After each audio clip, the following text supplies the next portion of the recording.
That is a very good question. Thank you very much for asking this and starting us off on that one, Joseph.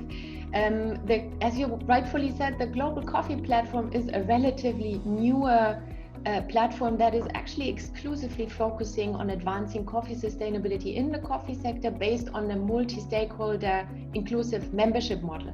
So we are a global association made of coffee producers, traders and exporters, roasters, retailers, but also including civil society organizations, NGOs and coffee sustainability standards, and then other coffee supply chain actors, including banks and warehouses and development partners. So it's a very broad range of coffee stakeholders that we have been bringing together around the wish to move the sector actually and contribute to moving the sector towards a thriving and sustainable sector for generations to come. That's our very big shared vision that we actually even share with other organizations in the sector that are working on sustainability solutions. Importantly, the Global Coffee Platform in its inclusive membership works on improved livelihoods and well-being of coffee farming communities, farmers' prosperity with profitability of coffee production, and conservation of nature. And while doing that, increasing both the demand but also the supply of sustainably produced coffee with value for the farmers to eventually ensure the viability of the entire sector. So we are focusing in shared responsibility, our efforts to actually make sustainability work in the coffee farming communities, in the coffee producing countries. And why is that approach perhaps different from what we are already seeing and working with and encouraging in the coffee sector? Because we believe that there are challenges out there that are shared challenges for us because they're hindering the sustainable, thriving future that we are looking after. And we believe that we need new and innovative approaches to deal with them. The coffee sector has great minds, great investments. There's so much that has been done over the past 10, 20 years, even more decades. Yet we have not yet solved the emerging issues that are becoming much more tangible and much more concerning day by day around climate change. We have not yet addressed properly the lack of economic viability of sustainable coffee farming for many of the coffee farming communities in our coffee world. Not to talk about gender inequality and the lack of interest from the next generation to actually continue bringing this marvelous product to the world that the world needs more. And that's good news. Talking about those challenges, actually they are good news because the world wants more coffee. In 10, 20, 30 years, the world wants more coffee and wants sustainable coffee. So how can we actually work together, public and private coffee enthusiasts, coffee business, coffee farmers, and everybody else who is a stakeholder in the coffee future to provide solutions that are actually responding to these new and old challenges and overcoming some of the fragmentation that we see. So Global Coffee Platform has this big vision. I think you said it to me as well, it's quite a daunting vision, it's quite brave. But there's no other way than trying to innovate and trying to actually make the good work that is already underway much better. And our belief as Global Coffee Platform with our members and partnering public-private coffee platforms in coffee producing countries is sustainability needs to work for coffee farmers and workers. This is where it starts. To talk about economic sustainability and environmental sustainability and social sustainability. That's the big approach here.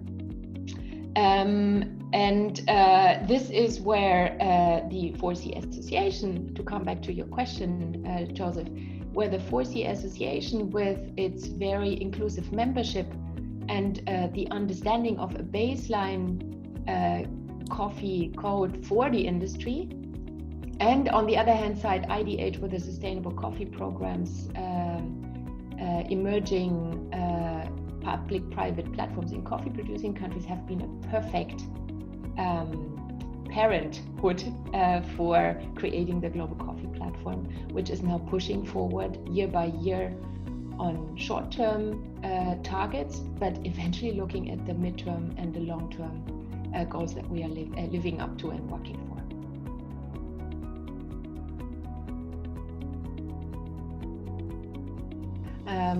The Global Coffee Platform works with a baseline understanding of what sustainable coffee production could look like and should look like.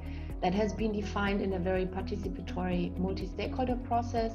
And actually, we are just about to kick off a revision of this baseline understanding, which is a global reference, which is accessible to everybody. It's open source, and it defines good practices, desirable practices in social, environmental, and economic terms. That starts from record keeping that is very relevant for coffee smallholder farmers to actually know what their costs of production are and how can they improve. But it also includes social practices, how to treat workers, how to improve the biodiversity, the soils, how to basically use the latest recommendations on good agricultural practices and good processing practices, but combining that with sustainability practices. So that's at a global level. Now we know that in coffee production across the globe, the local settings and the local challenges can be quite different from country to country, from region to region, from smallholder group to smallholder group. So while we have this global orientation, the Global Coffee Platform also works with public-private country sustainability platforms to basically bring it down to a local understanding, a national and local understanding of what does sustainability and sustainable coffee production mean for us in a country like Kenya, or for us in a country like Brazil, or for us in a country like Indonesia. And then use the global inspiration of the baseline as one of the inputs in defining a national coffee sustainability curriculum that is then being made available in a much more cohesive and harmonized way to public and private extension services, and by that contributing to the necessary and essential know-how that especially coffee smallholder farmers need to know in a practical, hands-on way to further improve their coffee production. But it doesn't stop there, because what we believe as Global Coffee Platform is very important and often neglected in the approaches that we've seen in the last decades. That is the enabling environment in coffee producing countries.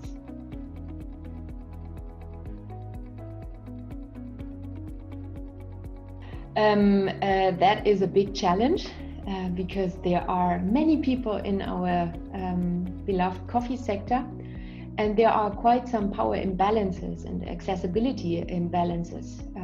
On the one hand side, it's a quite well organized sector. If you look at for example, the membership of the Global Coffee Platform that spans over many countries and all along the supply chain.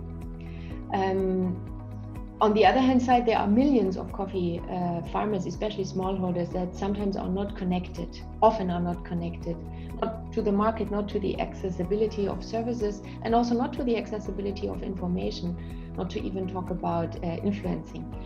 Yet the Global Coffee Platform believes that we need to cut through those complexities step by step, doing that through an inclusive membership approach that we have at a global level, but then through the mentioned coffee public-private platforms in coffee-producing countries that are open for access as well.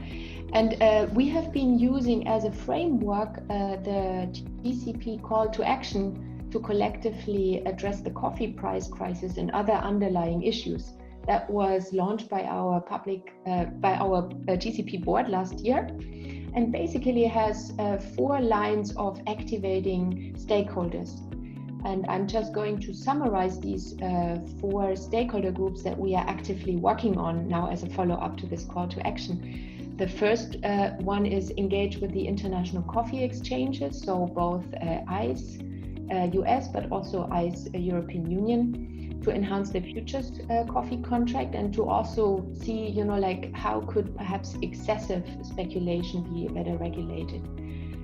That is what is underway, also in cooperation with the International Coffee Organization. Secondly, the activation and encouragement to live up to this global agenda is through encouraging roasters and retailers to make forward-looking commitments to source increasing amounts of sustainable coffee and also pay remunerative prices that allow for investment on the coffee production side. And what we have been able to kick off here is very explicitly also mentioned in the call to action, transparently report on volumes of sustainable coffee purchased to bring more transparency for coffee producers, but for everybody else in the rest of the value chain, and even on the public sector side, to, on the one hand side, show what roasters and retailers, members amongst them, are doing already, how they are investing, but also to encourage more transparency and more purchases. So we are quite excited to have the first TCP snapshot report publicly available on our website that gives a lot of information where do we stand in terms of sustainable purchase, which, you know, like production, sustainable coffee production is one side, but there also needs to be a market uptake. But very importantly for us as Global Coffee Platform is the third action area, which looks at activating stakeholders in coffee producing countries, including governments, coffee producers, businesses, but also the donor community, to foster the improvement of a better enabling environment, a conducive business environment for sustainable coffee production, and to also reduce inefficiencies and increase transparency along the supply chain. There is quite something that can be done also inside coffee producing countries, where the country platforms that we're working with are working very hard on making visible and tangible and measurable change, bring that forward. And then as a fourth action area, which is part of the framework how we activate stakeholders, is actually around mobilizing governmental agencies, the private sector, but especially also civil society, to achieve policy changes that help to address the living income gap. And a very concrete example, and that is one of the questions we've been discussing, Joseph, before, is also how can we better leverage what is already there, for example, with the work of the International Coffee Organization, that has as their membership all the public sector importing and exporting countries, and where we have established as Global Coffee Platform a relationship, but now we need to double down and actually live up, get more investments and get more action organized and aligned.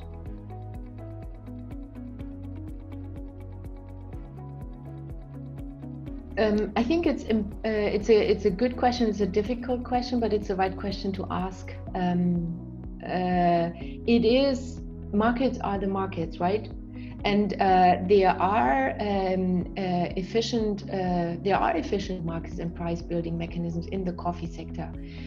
As also was demonstrated by the study that Professor Sachs and his team put out last year, commissioned by the World Coffee Producers Forum, there is basically part of the price dynamics are basically supply and demand mechanisms.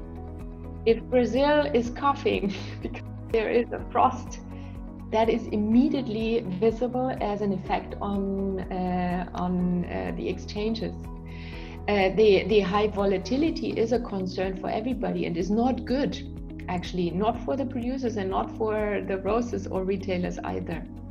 The consumers don't really normally get to know about that.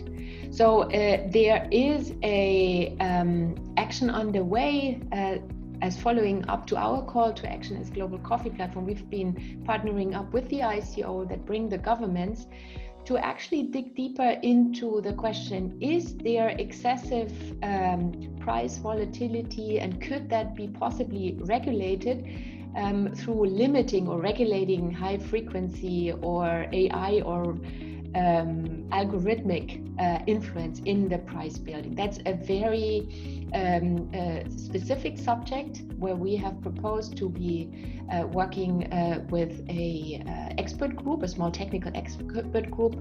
There is now a consultancy established for that, and we are very happy to then see what the experts might come up with in terms of fact-based recommendations on how to look into that aspect. But I'm very keen on making sure that the big drivers that are informing the price are basically the market mechanism, so that's supply demand. And we have issues there in terms of ensuring the diversity of coffee origins, having 2 origins being extremely efficient, and where farmers are making even money at those price levels that we have seen 2 months ago, and in the last couple of 18 months as well. And other farmers, most of the other farmers are actually not even covering their costs of production. And that is a concern for our industry, also in terms of long-term sustainability of supply.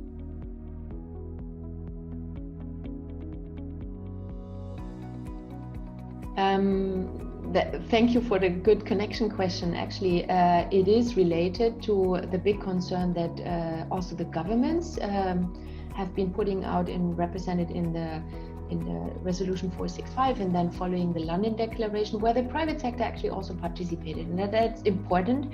That is totally welcomed by the Global Coffee Platform. And in fact, we are supporting the ICO on the follow-up, on making the London Declaration and this roadmap very concrete and tangible and action-oriented and measurable. There's a way to go. The pandemic that we are all working with and under has impeded some of the in-person meetings that have been initially planned for earlier this year. And there needs to be negotiation, there needs to be understanding between public and private sectors in terms of what is a shared vision, that big, thriving, sustainable coffee sector, but then breaking it down into more concrete goals and measurable targets and outcomes. But there has been good progress achieved, and the Global Coffee Platform has been a partner to the ICO even before that.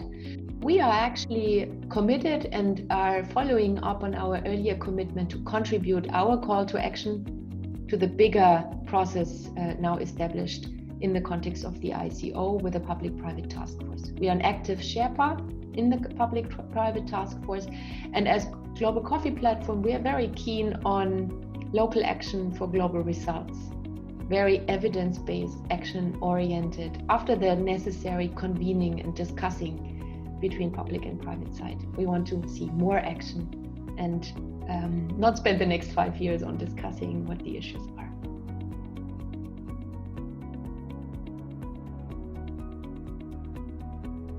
The Global Coffee Platform has a broad network on the one hand side from its own membership community. That's more than 150 private and civil society organizations from all over the globe, including IDH and others who are using the Global Coffee Platform to basically also leverage their own network. So the combined networks that we have through our membership spans really around the globe. It's very important for us, as I mentioned before, that we work with this farmer-centric agenda on solutions in coffee products to bring in access to policymakers and use those connections for the shared goals.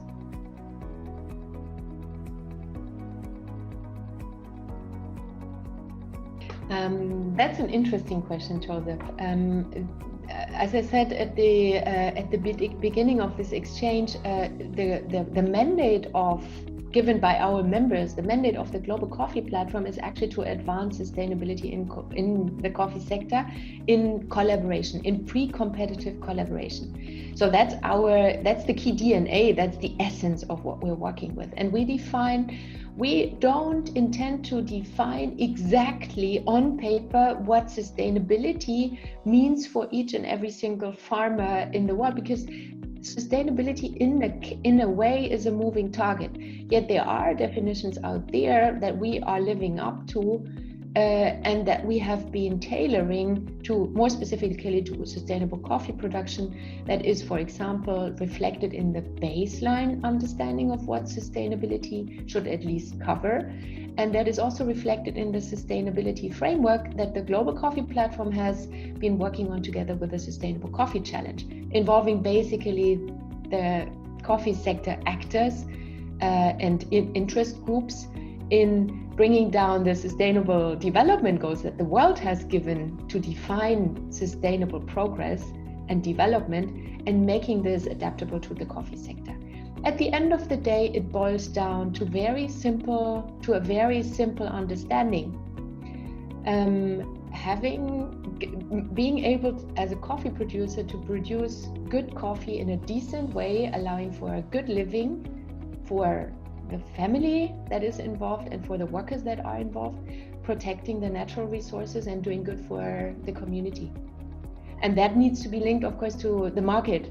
Otherwise, it doesn't work. And that is very much our understanding in simplified words around sustainability. Yet we have, for example, as the Global Coffee Platform, a technical committee that is working with experts in the field and thought leaders on the technical side to further develop this understanding and to connect it with the local realities in very tangible, practical ways, so that coffee farmers can actually understand how sustainable coffee production can benefit them very concretely, in economic terms, but also in environmental and social terms. Sometimes it's just good to bring it down to the essence.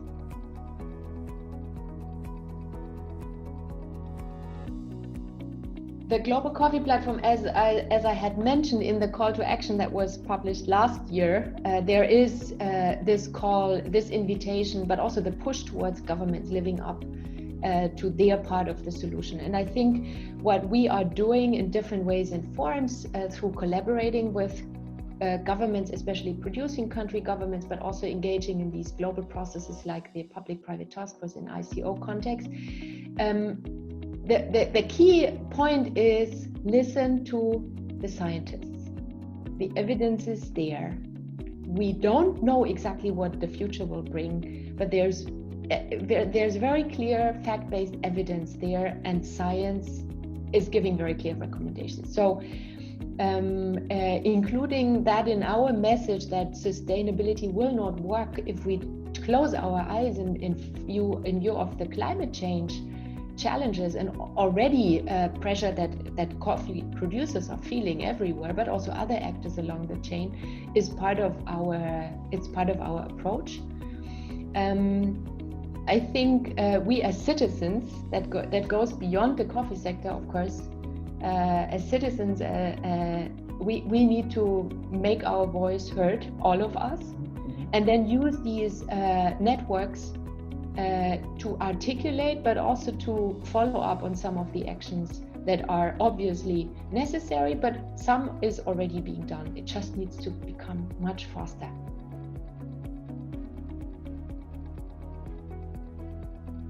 So similar to the climate change aspect, actually those two aspects are connected, and climate change is probably even more complex. It's important to understand the root causes.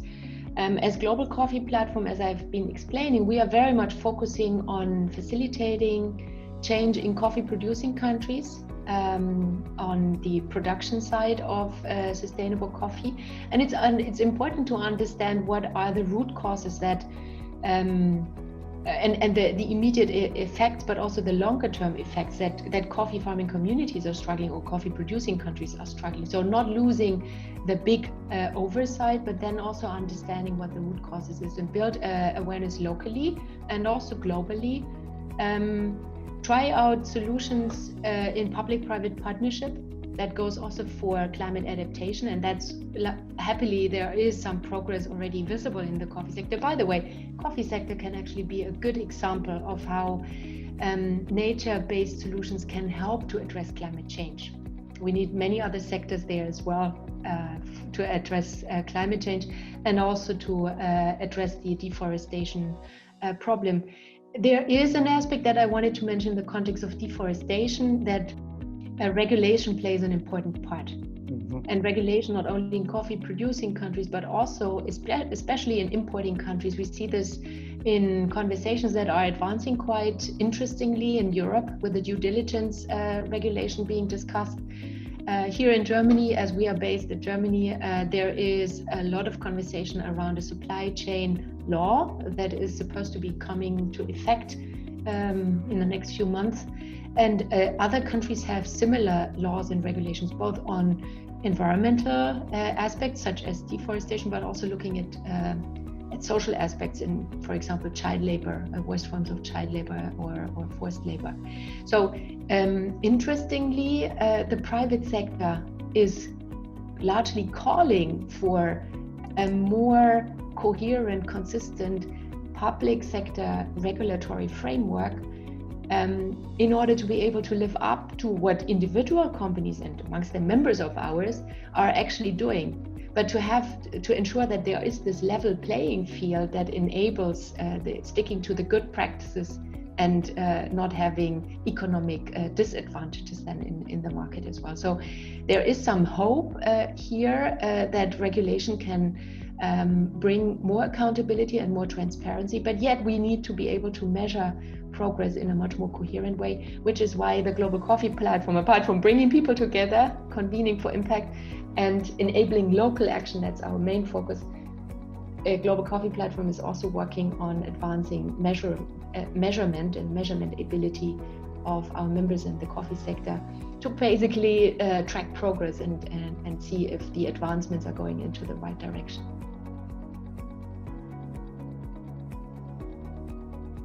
There have been some, that's actually there is a coffee tax on all coffee in Germany.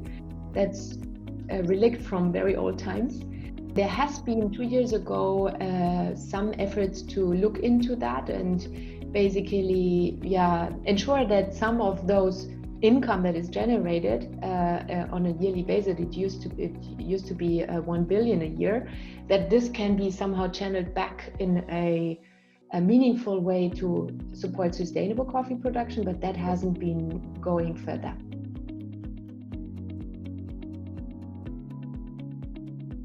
The Delta project is an interesting example, outputs, but eventually also outcomes. On the outcome side, there is quite some need yet to have more alignment around, which indicators do we use to eventually measure progress against the big vision of a thriving and sustainable coffee sector, and how can that be connected to the sustainable development goals that the world has been giving itself as a framework to drive progress in sustainable development. So connecting the dots there and mapping it back to what is already there in the coffee sector, building on, for example, the coffee data standard that has operationalized, basically given a common language to measure progress in terms of productivity increase or water use or social well-being indicators or soil. That is what the Delta project is working on to bring to the next level and make it then provide the sector with a framework and indicators that actually can be used also by governments. And from that derive more added value services, for example, for farmers, so that farmers, who are often the ones who give all the information, can actually benefit better from taking some of the return on those data investments back to their farms in form of better access to services or better information. It's a long process. It's quite technical. We are including this Delta work that is for the coffee sector side between TCP and the ICO. We are including this in the ongoing process of the public-private task force. And there's also a great learning and exchange possibility embedded in this project because it's together with the cotton sector. While cotton and coffee are there are very many differences, there are also very many similarities. So going a little bit beyond the coffee perspective only and learning from other sectors, cocoa or cotton or even other agricultural sectors, is quite healthy and inspiring.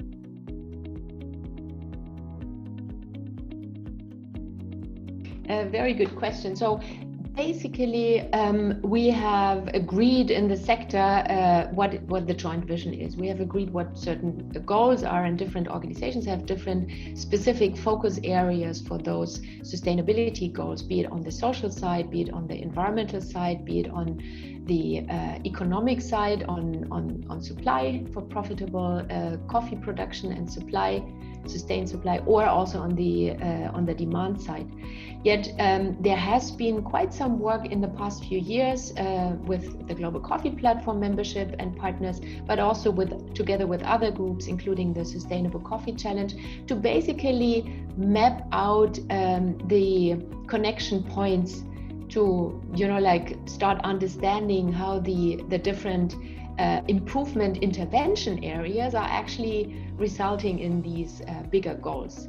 The Global Coffee Platform has, as I mentioned before, contributed to develop the sustainability framework, and then taken the work from there to derive in a participatory process, and bring it down to 15 high-level indicators, to start being able to say, okay, those are the indicators that really matter and will give us insight in terms of, are we making progress towards these bigger goals and the shared vision, or where do we need to improve?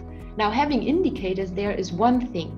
Having the different M&E and measurement systems, taking the data in the same type of, the data and the metrics in the same type of data formats that later on the information can be compared, that's actually what the coffee data standard is giving. So it's basically streamlining the way how data is being captured. It's system agnostic. It can work with all sorts of systems, and members of ours are already using the coffee data standard as a way to streamline their own reporting, to make it easier, and then be able to compare with others as well, so that we are not comparing apples and bananas and pineapples, but that we are able to then, based on the big data and the small data that is available, basically we can then say, okay, this intervention approach led to a reduction in water consumption for coffee production, or any other aspect. I've not just picked one, and therefore that is scalable. Or no, that didn't actually bring the result in terms of output or outcome that we wanted, and therefore we need to find other solutions or try out other aspects.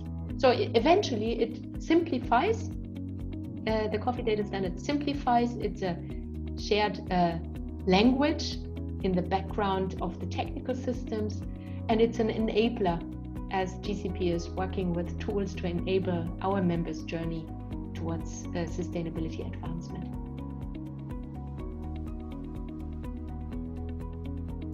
Very good question, and it goes back to the initial point that we picked out from the first question, the baseline coffee code, which is actually a reference code, a global reference, a global inspiration and alignment point for at least baseline sustainability practices. We hope that as part of the strategies that we as Global Coffee Platform with our members, including the certification standards, that these strategies that we apply, that we eventually get to a point where every coffee farmer in the world is able to at least produce coffee meeting those baseline practices. But from there, the sky is the limit. So we hope and we encourage higher performance and better outcomes and outputs for which we need the aligned measurement that we have just been talking about. Now, going back to the question, is GCP actually providing a different certification approach? No. GCP believes that there are already very good third-party sustainability standards working with a third-party assurance system and certification out there in the market. There has been quite some change seen in the couple of past years, Rainforest and UTZ coming together and merging, 4C having been outsourced, getting solo, and developing their system into a certification approach with a much more rigorous approach. There's fair trade development in the coffee sector, on the private sector side, developing company-owned programs and standards and sourcing models. So there is quite a diversity out there.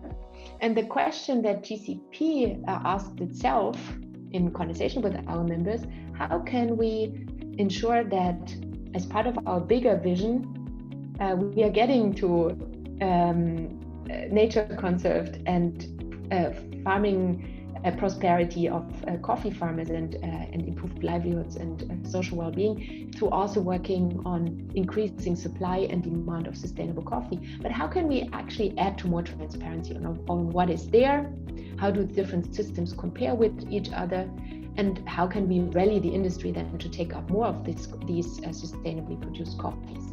And this is where GCP is actually not offering a sustainability certification, yet another one, but offering a transparency report every year on sustainable purchases that are hopefully increasing over the next coming years, and offering the baseline coffee code as the way to show equivalence of different schemes out there, certification schemes and other schemes that are then included in that reporting.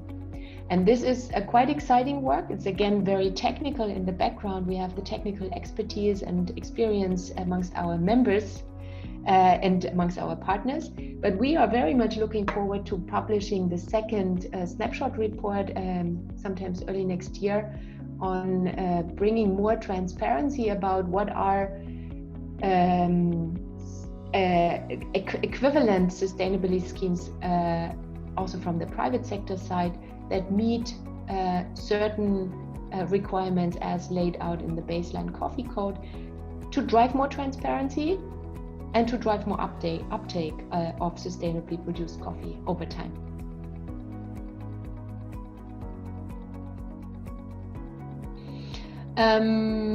Yes, and if we cast the net a little bit broader in terms of digitization, so if that if that was the question, definitely yes. It will take time, and there is a lot happening already on the competitor side.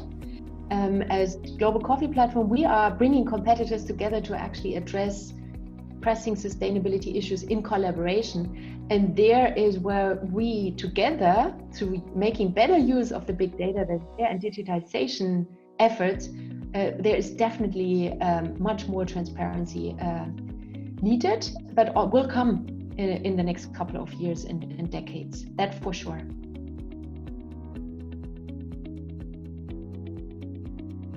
That's a very big question to be posted as a last question here in the interview. The future of coffee can be a bright one. As we said, the world wants more coffee. Coffee is a great beverage, it's joy, and we need to work very hard with our members, with our partners, with the governments. Yeah, but members include, of course, the private sector and the coffee farmers themselves. So to ensure that the coffee farmers can also have more of that joy.